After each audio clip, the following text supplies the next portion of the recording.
welcome back. Your realtor training. You be the jaguar of your jungle. I've got Jean Shoaee here, my good friend. We've been working together for, what, decades? Almost a couple of decades. Yeah, it's been a while.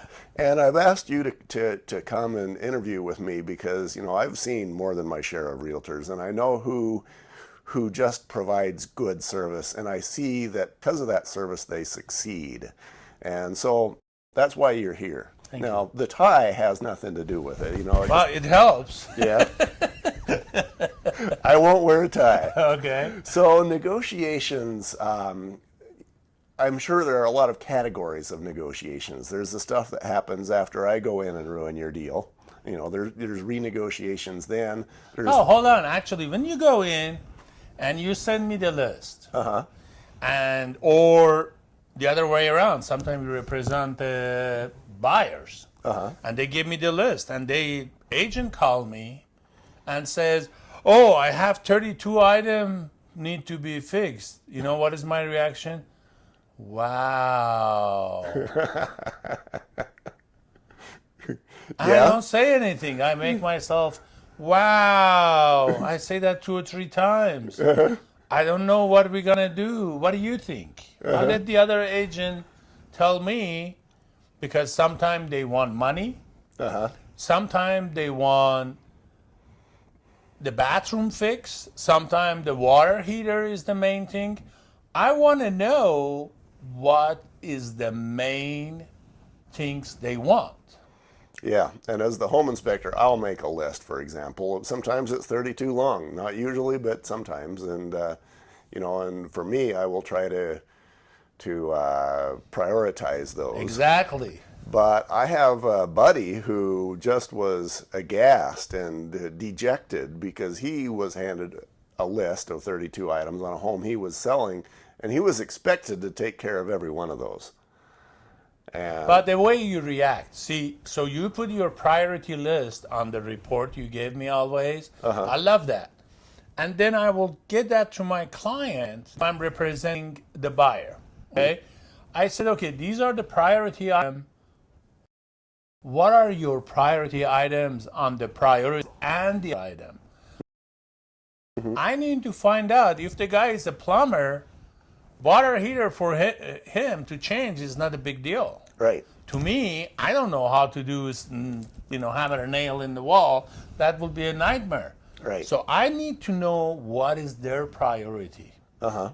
Once I know what the priority is, with that, I can go back to the seller agent and say, you know, there are 58 items in this, there are 30 items, there's a lot of items, but these are the 2 items my client really want. You want to address them, great, or you give us X amount of dollar. And personally, I always suggest on the repair item, get the money. Because they made you some guy, the buyer gonna come and say, this is the not right job. Right. You have another fight to start again. Yeah, and that's what I tell them too after, as a part of the home inspection, is, you know, let's say they have, I don't know, an asbestos issue. They might bring in the neighborhood teenager who just kind of scrapes it off with a snow shovel and creates a bigger problem. And, you know, the teenager's bill might be $10, but the cost, you know, of the cleanup to be done safely now just went up from, you know, a couple $1,000s to 5. Yeah. I hear you. I hear you. That's what I say. So, like, for example, for repair item, if you're a selling agent, be always surprised when you receive it. Make a couple of wow, couple of noises like, you're surprised there's that much problem. So that put the other person on guard a little bit. And depends of the market, because every market is different and every time of year is different. How bad your seller need to sell this property, how bad your buyer want this property. And your job, again, is not to get emotionally involved. You're talking for a small item in multi-$100,000 properties. So you want to solve the problem, not be a problem maker. Ah, problem resolver, not the problem causer. How many realtors do you know who inject drama into the... Most of them, they add. They go tell the seller. I had this conversation with one of my agents, and I said, hey, you need to come. You ruined this deal by overreacting to the demands of the buyer. Mm-hmm. So that's one of the things we talked, or that is the thing we talked about in the last segment, is staying emotionally out of the deal. But that apparently, yeah, you mentioned that was 101 realtoring. That's the key. That's the key. Emotionally, if you're going to react, you won't be able to negotiate.